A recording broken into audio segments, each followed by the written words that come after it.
Je me suis réveillé en sursaut. Le goût du sang encore frais dans la gorge.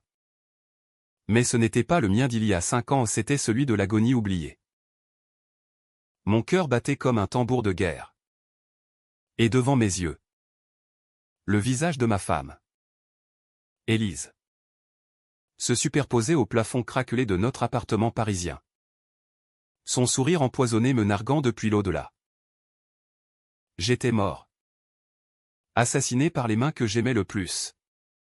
Et maintenant, par un caprice du destin ou de Dieu, j'étais revenu. Nu et vulnérable. Dans le corps de l'homme que j'avais été avant que le poignard ne s'enfonce. Paris, la ville des Lumières, m'avait englouti une fois de plus. Mais cette fois, j'étais l'ombre qui allait l'illuminer de sang. Les rues pavées de Montmartre, où j'avais marché main dans la main avec elle, n'étaient plus qu'un labyrinthe de souvenirs empoisonnés. Et je sentais déjà le poids de la revanche peser sur mes épaules comme un manteau trop lourd. Comment avait-elle pu, Élise, ma muse, ma complice dans les nuits folles des cabarets enfumés, m'avait vendu au loup pour un héritage que je n'aurais jamais touché. Et maintenant, je vivrais pour la faire payer lentement, impitoyablement, jusqu'à ce qu'elle implore la mort que j'avais connue. Le choc de la Renaissance me frappa comme une gifle, j'étais de retour au 15 juin 2020. Exactement 3 mois avant le banquet où tout avait basculé. Mon reflet dans le miroir de la salle de bain me renvoyait un visage de 30 ans. Sans les cicatrices de la trahison. Mais avec les yeux d'un fantôme. J'avais été trahi par Élise et son amant. Mon propre frère. Laurent, un duo infernal tapi dans l'ombre de notre vie parfaite. Il m'avait drogué. Ligoté dans la cave de notre maison de campagne en Normandie. Et laissé pour mort après m'avoir dépossédé de tout, l'entreprise familiale devint fin. Les comptes en banque gonflés par des décennies de négoce. Et même mon nom. Effacé comme un trait de plume sur un contrat falsifié. La police avait conclu à un suicide. Un homme brisé par la pression. Pathétique. Mais j'avais survécu juste assez pour les voir rire au-dessus de mon corps. Leurs lèvres scellées par un baiser volé sur mon cadavre encore chaud. Maintenant. Dans cette seconde chance. Je n'étais plus l'homme naïf qui avait cru en l'amour éternel. J'étais un prédateur. Forgé dans les flammes de l'injustice. Ma première décision fut controversée. Même pour moi, je ne contacterai pas la police. Non. La loi était leur terrain de jeu, ils avaient des avocats véreux. Des juges dans leur poche. Issus de ces cercles élitistes parisiens où l'argent coule comme le Seine en crue. Ma vengeance serait personnelle. Un théâtre d'ombre où chaque acte serait une lame aiguisée par la haine. Je commençais par l'observation. Tapis dans les cafés anonymes du Marais. Notant chaque rendez-vous clandestin d'Élise avec Laurent. Leurs rires étouffés derrière les vitres embuées. Elle était toujours aussi belle. Avec ses cheveux roux cascadant comme un feu d'artifice sur la place des Vosges. Mais je voyais maintenant la laideur sous la peau, la cupidité dans ses yeux verts. Le calcul froid dans ses sourires. Le premier pas fut subtil. Un poison lent. J'infiltrai leur monde sous un faux nom à Alexandre Duval. Un investisseur discret intéressé par leur nouvelle entreprise. Celle bâtie sur mes ruines.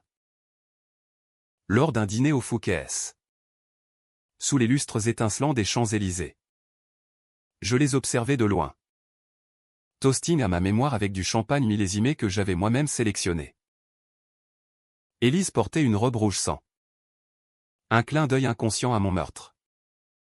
Et Laurent, avec son air de faux jeton aristocrate, caressait sa main sous la table. Je m'approchai.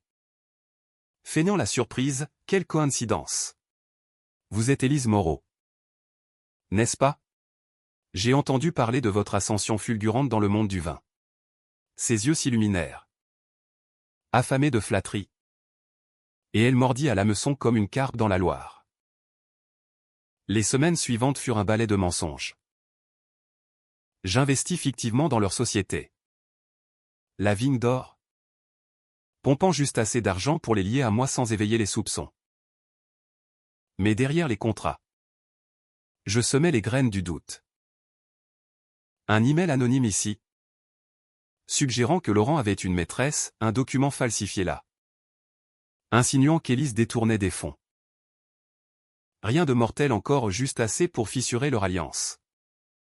Les forçant à se retourner l'un contre l'autre. C'était controversé. Oui, manipuler leur paranoïa. Les pousser à des actes qu'ils regretteraient. Mais n'était-ce pas justice poétique?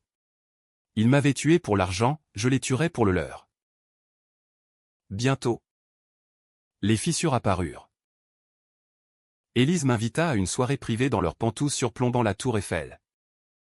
Un nid de vipères où les élites sirotaient du Bordeaux en discutant d'évasion fiscale. Là, au milieu des rires forcés, je la confrontai subtilement, votre frère, Laurent, semble nerveux ces temps-ci. Des secrets de famille. Peut-être? Son visage pâlit. Et pour la première fois, je vis la peur, la vraie. Celle qui ronge les os. Plus tard, seul avec moi sur le balcon, le vent de la Seine fouettant ses cheveux, elle murmura, Alexandre. Vous comprenez les trahisons. N'est-ce pas? On fait des choix. Impardonnables. Je souris. Effleurant sa main. Et murmurai en retour, oh. Je les comprends mieux que quiconque. Ce soir-là, je plantai la première vraie graine, un baiser volé. Chargé de venin. Qui la fit douter de tout. La tension montait comme une tempête sur la Manche. Laurent, sentant le danger, commença à fouiller dans mon passé fictif. Mais je l'avais anticipé. J'avais des complices maintenant, un hacker du 18e arrondissement. Un ancien employé licencié par eux. Prêt à trahir pour une part du gâteau. Ensemble, nous exhumâmes leurs secrets enfouis, le meurtre n'était pas le premier. Il y a 10 ans. Ils avaient causé la chute de notre père. Un accident de voiture maquillé en ivresse. Pour s'emparer prématurément de l'héritage. Père. Ce vieil ours bourru de Normandie. Qui m'avait tout appris sur les vignes et la loyauté. Gisait maintenant dans ma mémoire comme un fantôme réclamant justice. Leur crime était une toile d'araignée. Tissée sur des décennies de mensonges. Et je tirais les fils un à un. Le climax approcha lors du gala annuel de la Vigne d'Or. Dans un château restauré près de Versailles. Où les lustres de cristal projetaient des éclats comme des éclats de verre brisé. Élise et Laurent. Unis en façade. Présidaient la salle. Mais leurs regards se croisaient comme des épées. J'avais orchestré le chaos, des fuites de documents aux médias. Révélant des fraudes fiscales mineures assez pour attirer les flics. Pas assez pour les couler encore. Puis, au milieu des toasts, je fis mon entrée. Non plus comme Alexandre. Mais comme moi-même, Julien Moreau. Le frère ressuscité. Le silence tomba comme une guillotine. Élise lâcha son verre. Le vin rouge se répandant comme du sang sur le marbre. Julien. Impossible. Tu es mort. Laurent blêmit. Sa main tremblant sur son nœud papillon. Un fantôme, balbutia-t-il. Mais je m'avançais. Ma voix un murmure amplifié par les haut-parleurs que j'avais piratés. Pas un fantôme. Frère. Un homme qui a goûté la mort et en est revenu pour vous la servir. Les invités? Ces hyènes de la haute société. Murmurèrent.